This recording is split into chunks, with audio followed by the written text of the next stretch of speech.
Magpatawad kayo. Mapagpalang araw ng linggo mga kapanalig. Nasa ikapitong linggo na po tayo sa karaniwang panahon. Ito po si Sister Rose Agtarap ng Daughters of St. Paul para sa mabuting balita. Tayo na pong magnilay sa Ebanghelyo ngayon.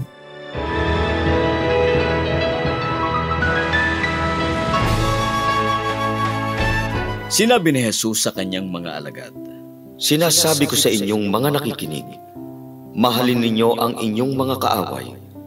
Gawan ninyo ng mabuti ang mga napopoot sa inyo. Pagpalain ninyo ang mga sumusumpa sa inyo. Ipagdasal ninyo ang mga tumatrato sa inyo ng masama. Sa sumasampal sa iyo sa isang pisngi, iharap mo rin ang kabila. Sa umaagaw ng iyong kamiseta, huwag mong itanggi ang iyong sando. Magbigay ka sa sino mang humingi sa iyo. At kung may kumuha ng iyong ari-arian, huwag mo nang hingin pa uli. Kaya gawin ninyo sa mga tao ang gusto ninyong gawin nila sa inyo. Kung minamahal ninyo ang mga umiibig sa inyo, ano ang kahanga-hanga roon? Minamahal din ng mga makasalanan ang mga nagmamahal sa kanila. Kung ginagawa ninyo ang mabuti sa mga gumagawa nito sa inyo, ano ang kahanga-hanga roon? Iyon din ang ginagawa ng mga makasalanan. Kung nagpapautang kayo sa mga inaasahan ninyong makapagbabayad, ano ang kahanga-hanga roon? Nagpapautang din ang mga makasalanan sa mga makasalanan para matanggap ang katumbas. Sa halip ay mahalin ninyo ang inyong mga kaaway. Gumawa kayo ng mabuti at magpautang ng walang inaasahang anuman. Kaya gagantimpalaan kayo ng malaki at magiging anak ng kataas-taasan dahil butihin siya sa mga walang utang na loob at masasama. Maging maawain kayo gaya ng inyong amang maawain. Huwag kayong humatol at hindi kayo hahatulan. Huwag ninyong sumpain ang sinuman at hindi kayo susumpain. Magpatawad kayo at kayo'y patatawarin. Magbigay kayo at kayo'y bibigyan.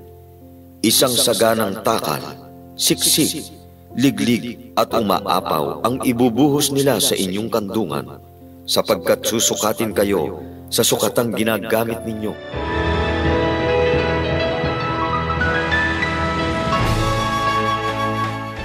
Nabasa mo na ba ang buong Biblia? Tiyak na kung nabasa mo na ito, meron ka ring paboritong Bible verse. Kung hindi lahat, siguro marami sa atin ay memorize na ang buong aklat ng Biblia. Ang iba naman sa atin ay pinipili lang kung anong Bible verse ang gusto nating sundin. Halimbawa, kung sinasabi sa Biblia, ang sinumang sumusunod sa Diyos, lalaki ang kanyang biyaya. Sigurado, lahat ay susunod sa Panginoon kasi maraming biyaya ang matatanggap.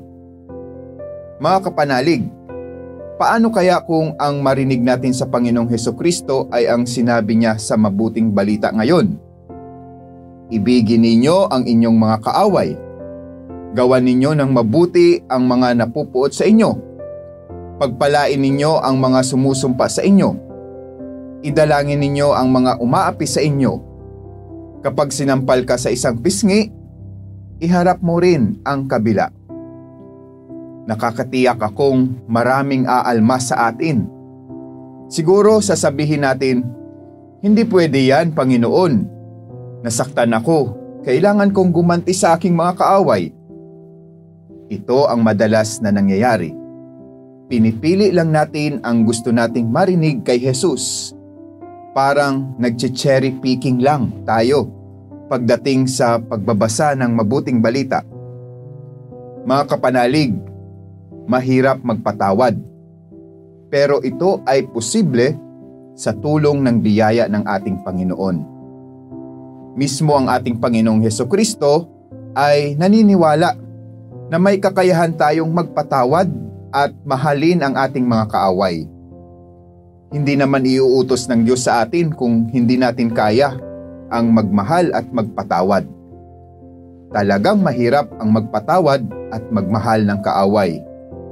Ngunit sa tuwing tayo ay nagpapatawad, at nagmamahal ng ating mga kaaway, iniaangat natin ang ating natura mula sa pagiging tao at tayo'y nagiging banal.